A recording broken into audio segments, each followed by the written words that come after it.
Alright, we're looking, continuing with our work on the sine rule and looking at something called the ambiguous case. So we've got a triangle here and we're trying to work out what that angle is here. So if we go ahead and do that, we know that it's an angle. So with an angle we use this version of the sine rule. So remember, we write that out first and then we go and find out what are we trying to find. And the thing we're looking for is A, makes that side A, makes that angle B. That's just what we've got, make that an angle. And that makes that side B over here. So we're ready to substitute all of that stuff in. So the sine of A over 15 is equal to the sine of 22 over 13.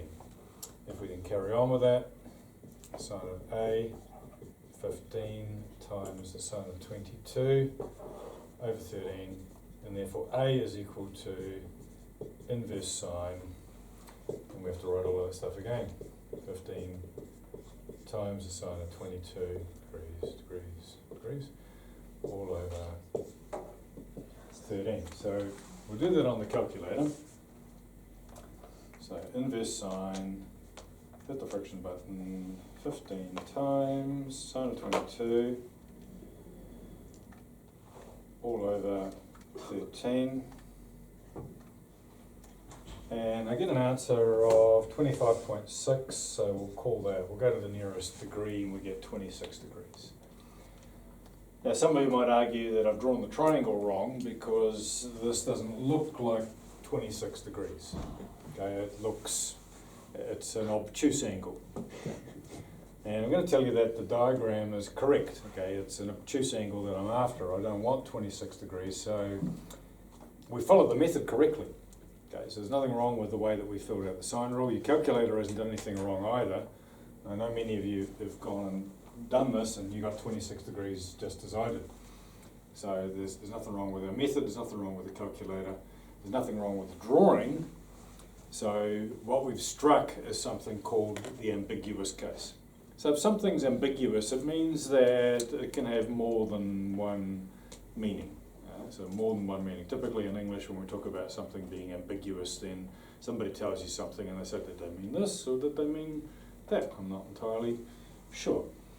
So in this case, mathematically, if I just rub that 13 down, I'll just take this stuff out for the moment, and I'll pop it was 13, let's pop the 13 over here.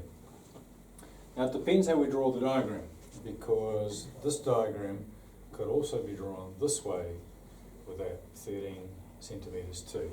Can you see that? So effectively what we've got, that 13 could pivot and sit there instead. Okay, you see that? It could sit here or it could sit there. So we've got two triangles, two possible triangles with 15 centimetres, 13 centimetres and 22 degrees in that particular way. This one that I've drawn with an obtuse angle, or this one with, that now becomes an acute angle. Okay, so I want you to just have a good look at that and make sure you understand why, depending on how we draw that diagram, we can get two different angles. Notice that the 13s are the same, the 15 stays the same, and the 22 stays the same. You can actually draw them here. So if that becomes confusing, you can draw the two triangles like that, where I've got 15, 22, 22, 15, 13, and 13. Okay, can you see both of those triangles are true? Okay, but they give us different angles. So that angle here is not the same as that angle here.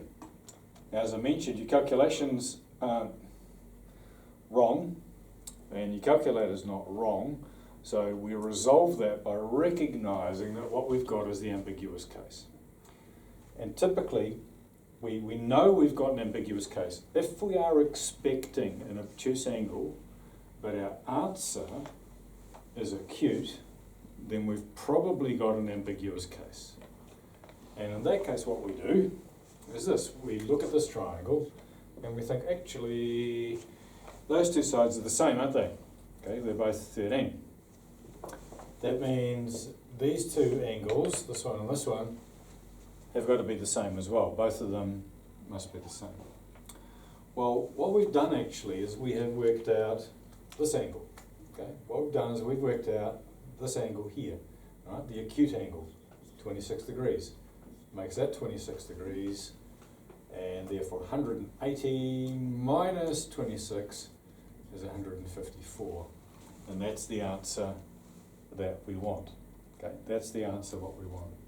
So just to say that again, if we are expecting a obtuse angle, but we get an acute angle, okay, I'll write that down. We were expecting an we were obtuse.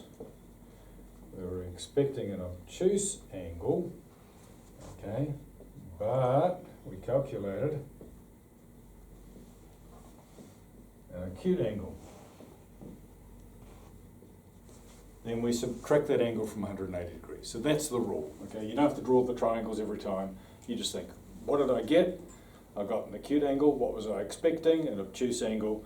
Take that acute angle and subtract it from 180, and you got your answer. So this is all we do. We take 180 degrees minus 26 degrees, and there is 154. So it's 180 minus the acute angle, and notice that the answer now is obtuse. Has to be, doesn't it? There we go. The ambiguous case.